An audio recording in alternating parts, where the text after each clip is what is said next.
It's gonna be okay. Everything's gonna be fine. We have all been saved. The celebrities have taken care of it. Thank you, celebrities. Things got pretty hairy there for a second. I was worried. But thanks to the thoughtful initiative of Gal Gadot, we now have all of your favorite celebrities singing John Lennon's Imagine all together in about 75 different keys. You know, this is a very interesting reharm of this tune, and I'd really like to get to the bottom of it and find out exactly what's going on here musically, because who knows, maybe I'd want to steal a thing or two and apply it to my own playing. So let's jump into this and find out exactly how this brilliant arrangement of Imagine was constructed. Let's just see what we're working with here. Imagine there's no heaven. Very nice start. Let's figure out where are we. All right, so we're maybe a little flat, but that's okay. I mean, I'm sure it'll just slot right in.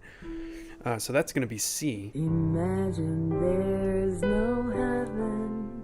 It's easy. Okay, all right, hold on, hang on. The tempo is interesting here. I think we're using more of like a rubato feel, like this kind of a fluctuating tempo. So we're not really beholden to one particular pulse throughout the arrangement. So it's just gonna kind of, you know, ebb and flow, just with the feel, I would imagine. It's easy if you try. Okay, so right there, we're gonna jump up a whole step. We go from C to D. How about that?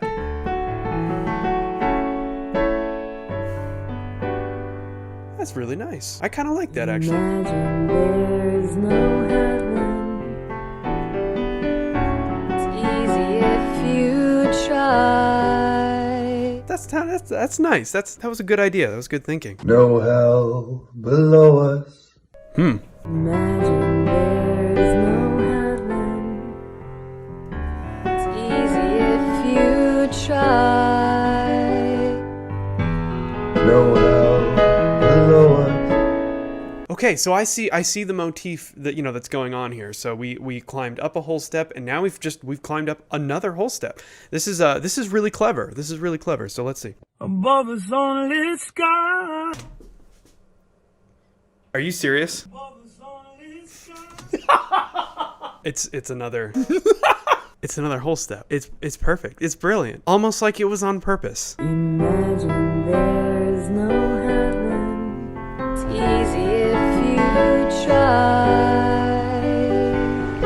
No hell below us. Above us only sky. Imagine all the people Living for today. Okay, now, so we've been relatively diatonic and whole tone and whatever you want to call it all the way up through this point. But Sarah Silverman brings in the first really interesting harmonic shift here. So let's figure out what's going on. So far, we started in C, went to D, went to E, went to F sharp, and then James Marsden put it back into B, which is still kind of a similar sort of feel there. But where are we now? Imagine all the people Living for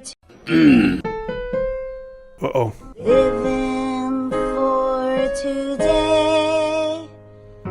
Yeah. I don't know where that went. I mean, we were in D flat there for a second on the 5 chord, but I'd have to go back and slow that down. I'm not sure what the thought process was there, but you know what? We're just gonna gloss over it. We'll call it ad lib. That's fine. Imagine there's no countries, yeah. It isn't hard to do.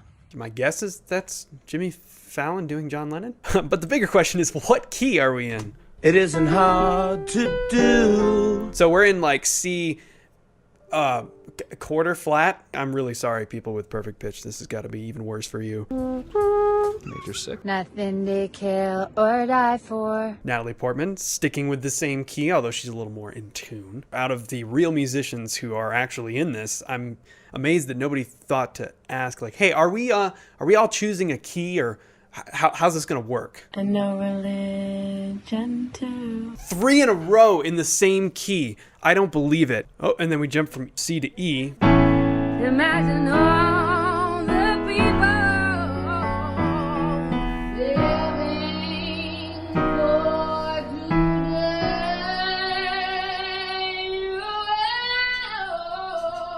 Good. Okay. Yeah, we're getting there. You may say that I'm a dreamer, I think we're in E again. but I'm not the only one. Amy Adams coming through, third in a row in E. We're getting somewhere. So we had 3 in a row in C and 3 in a row in E. Now that's a major third modulation, which is a very interesting harmonic device. It's kind of a little bit not as common as maybe the minor third. That's an interesting motion. Let's see where we go from here. I hope someday you will join us. Hey, look at that. We're back to C. And remember, we're not really using a steady pulse here. We're kind of just floating and really going wherever we feel like we want to go. So don't worry about the time. It doesn't matter. Imagine no possessions.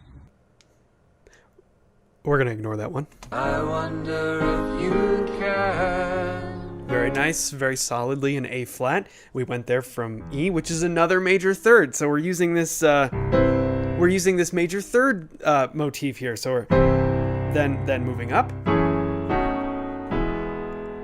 again. I can only presume we're going to go back to C.